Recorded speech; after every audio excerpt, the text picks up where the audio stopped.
نام دیا ہوتا ہے, یونیورسٹی کے اسٹوڈنٹس سے. سر اس کے علاوہ آپ بتائیں کہ آپ ڈپارٹمنٹ میں تھے تو آپ کے کون سے فیوریٹ ٹیچرس رہ چکے ہیں؟ بہت اچھے ٹیچرز سے مجھے پڑھنے کا اتفاق ہوا اس ڈپارٹمنٹ میں. ڈاکٹر اشرف خان صاحب سے جو تھیریز پڑھی ہیں, کمیونیکیشن تھیریز, وہ آج تک مجھے یاد ہیں, اور تھیریز میں خاص انداز میں انہوں نے میری انٹرسٹ برقرار رکھی. اور اگر میں فردر ایجوکیشن کی طرف پرسو کر پایا, میں نے آگے اگر ایم فل کیا, پی ایچ ڈی کیا, تو اس میں بہت سارا رول اس پڑھے ہوئے کا بھی ہے. لیکن جو میرے آل ٹائم فیوریٹ تھے اور ہیں, اور جو میرے مینٹر تھے اور ہیں, وہ سر شہزاد صاحب ہیں. اور سر شہزاد صاحب سے یہ کہ صرف میس کمیونیکیشن ہی نہیں پڑھی, ان سے زندگی بھی پڑھی, زندگی کا فلسفہ بھی پڑھا, زندگی کی نفسیات بھی سمجھی, رویے سمجھے, طاقتور کے سامنے نہ کہنے کا ہنر سیکھا. اور ایک اور واقعہ مجھے یاد آ گیا جو ڈائریکٹلی ڈپارٹمنٹ سے تو ریلیٹڈ نہیں ہے. سر نے مجھے موٹیویٹ کیا کمپیٹیٹیو ایگزام کی طرف جانے کے لیے. انہوں نے انکریج کیا, تھیٹر کرنے پر انہوں نے انکریج کیا. تو جب میرا ریٹن ایگزام پاس ہو گیا تو سر شہزاد بہت ایکسائٹیڈ تھے. پہلے تو وہ مجھے اپنے ایک اسٹوڈنٹ کے پاس لے گئے جو سول جج تھے, اور تازہ وہ پنجاب پبلک سروس کمیشن کا انہوں نے انٹرویو دیا ہوا تھا, اس میں بھی غالباً کی دوسری پوزیشن تھی. تو ان سے مجھے ان کا انسائٹ لے کر دیا. پھر ہماری اس حوالے سے جو دوسری ملاقات ہوئی وہ تو بہت ہی قیمتی ملاقات تھی, اور میں سمجھتا ہوں ایک ناقابل فراموش ملاقات تھی. جہاں تک مجھے یاد پڑتا ہے, ممتاز آباد سے یونیورسٹی تک کوئی 10-12 کلومیٹر کا سفر ہے, اور ایک ولہ ڈال کے ہم آئے تھے تو یہ تقریباً 15 کلومیٹر کا سفر تھا. یہ ہم نے واک کی تھی پیدل اکٹھے انٹرویو کے لیے لاہور جانے سے پہلے, اور اسپرٹ واک کا میں اسے نام دوں گا. تو اس اسپرٹ واک میں سر نے ڈسکس کیا, سر نے بتایا کہ وہ بھی ایگزام انہوں نے پاس کیا تھا, انٹرویو تک گئے تھے, لیکن وہ جذباتی تھے.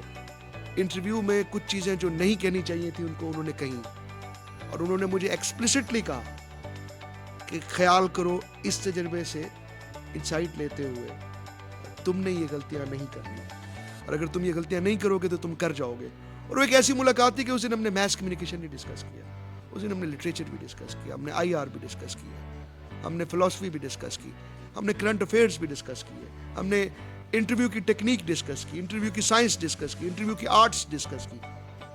تو وہ بھی ایک ناقابل فراموش لمحہ. And sir is mentor for the life. Even M Phil کے دوران جب میں جہاں پھنسا تو سر سے میں نے ہیلپ لی کہ بتائیں آگے کیا کریں. پی ایچ ڈی کا سائنوپسس میں نے سر سے فائنلائز کروایا, اور میرے لیے بہت خوشی کی بات تھی اور آنر کی بات تھی, اور it was a matter of luck کہ جب میرا پی ایچ ڈی کا پبلک ڈیفینس اور وائیوا ہوا تو جو 2 سے 3 ایگزامینر وہاں موجود تھے ان میں سے ایک سر بھی تھے. اور سر کی ایک بات بڑی اور اچھی تھی, ماسٹرز تک تو سر سے ذرا دور کا رشتہ تھا, لیکن ماسٹرز کے بعد ایم فل کے دوران ہماری دوستی ہو گئی. تو 10-15 دن بعد ہم ملتے تھے, اکٹھے کھانا کھاتے تھے, سر ہی کھانا کھلایا کرتے تھے, اور اکٹھے واک کیا کرتے تھے, اکٹھے سنیما جایا کرتے تھے. اس وقت ابھی سنیماز کافی زیادہ ہوا کرتے تھے, ابھی آج والی صورتحال نہیں تھی. ان پہ ڈسکس کیا کرتے تھے, کریٹیکلی ڈسکس کیا کرتے تھے, سر کریئر کے لیے موٹیویٹ کرتے تھے. وہ جو سلسلہ سٹارٹ ہوا 2008-9 سے, تو 15 سال تک آج بھی وہ جاری و ساری ہے. مگر اس وقت بھی میں نے ایک چیز آبزرو کی, ماسٹرز میں ایک سبجیکٹ میں اگر میرے 85 سے 90 نمبر آ رہے تھے جب ہم دوست نہیں تھے, صرف ہمارا ایک فارمل اسٹوڈنٹ کا رشتہ تھا. انفارمل ہونے کے بعد اسی سبجیکٹ میں میرے 70 مارکس آنا اسٹارٹ ہوئے.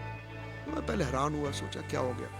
پھر مجھے آئیڈیا ہوا کہ سر اب تعلق کی وجہ سے زیادہ سنبھل کے مارکنگ کر رہے ہیں, زیادہ سختی کے ساتھ دیکھ رہے ہیں, زیادہ آبجیکٹیو ہو گئے. تو سر کا یہ جو انٹیگریٹڈ پہلو ہے, جو ایک انٹیگریٹی ہے, جو ایک سبق ہے کہ تعلق ایک طرف, پروفیشن ایک طرف, یہ بھی میرے لیے ایک سورس آف لرننگ تھا, ہے اور رہے گا. اچھا سر, جیسے کہ آپ ایک افسانہ نگار ہیں, تو آپ یہ کب سے افسانہ لکھتے ہیں اور کیسے آپ کو شوق پڑا یہ سب کرنے کا؟ کس طرح کے افسانے لکھتے ہیں سر آپ؟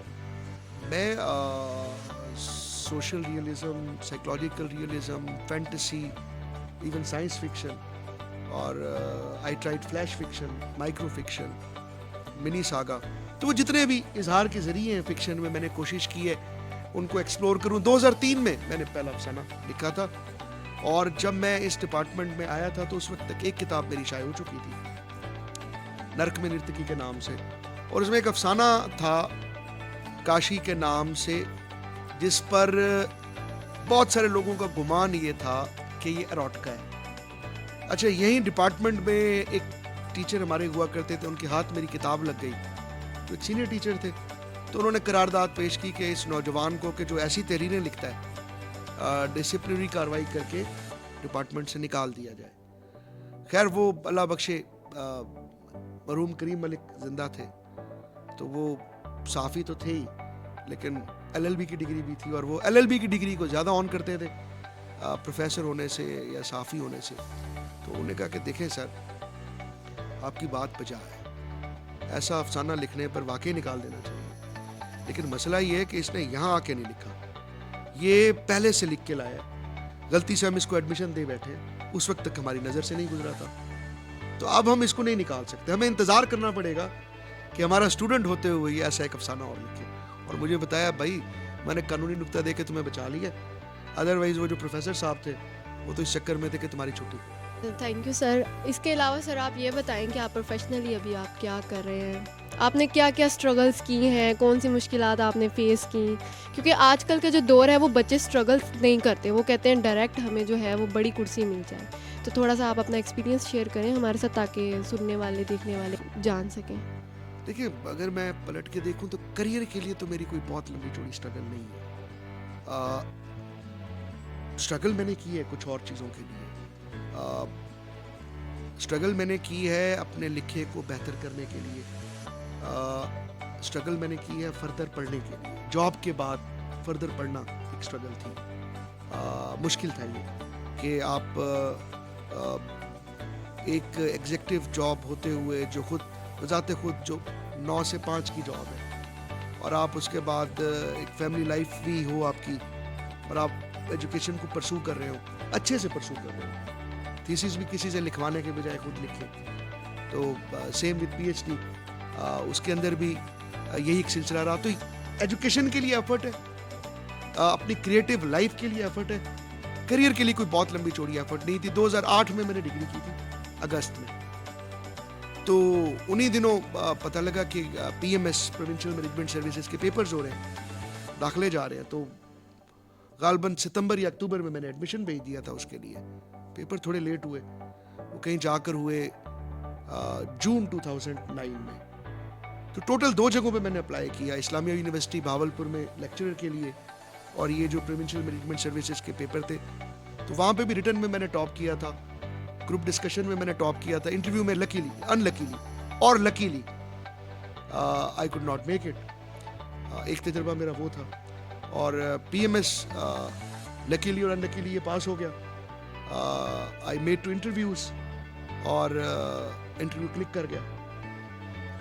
تو اس کے بعد میں نے تھوڑا سا سیکشن آفیسر کے طور پہ کام کیا, ACUT کے طور پہ کام کیا, اسپیشل جوڈیشل میجسٹریٹ کے طور پہ میں نے کام کیا, اور ابھی ڈپٹی سیکرٹری سروسز اور e governance south Punjab secretariat کے طور پہ میں سرو کر رہا ہوں. سر, تو آپ آنے والی جو ینگ جنریشن ہے اس کے بارے میں آپ کیا کہنا چاہیں گے, ان کو کیا پیغام دینا چاہیں گے کہ وہ اس طرح فیلڈ میں کیسے آئیں جن کو لکھنے کا شوق ہے؟ لکھنے والوں کے حوالے سے تو پھر ایک لمبی بات ہے, ایک لمبی ڈیبیٹ ہے. جو میس کمیونیکیشن کے ہمارے دوست ہیں, جو ہمارے جونیئرز ہیں, جو ہمارے بعد آئے ہیں, ان کے لیے میں ایک پیغام دینا چاہوں گا, اور میرا پیغام یہ ہے کہ میس کمیونیکیشن اتنی سپرفیشل, اتنی سطحی فیلڈ نہیں ہوا کرتی تھی جیسی کہ پچھلے 20 سے 25 سال میں ہو گئی ہے. بدقسمتی سے ہم انسٹنٹ گریٹیفیکیشن کے دور میں زندہ ہیں. فوری تالی چاہیے, فوری رسپانس چاہیے, فوری شہرت چاہیے بھی بری بات نہیں, مل جانی چاہیے. لیکن اس کے ساتھ ساتھ جو ایک پرسنل ڈیولپمنٹ ہے, جو خود کو بنانے کا عمل ہے. صحافی, ایک اچھا صحافی وہ ہے کہ جس کو صرف ٹیکنیکلٹیز میں ہی وہ نہیں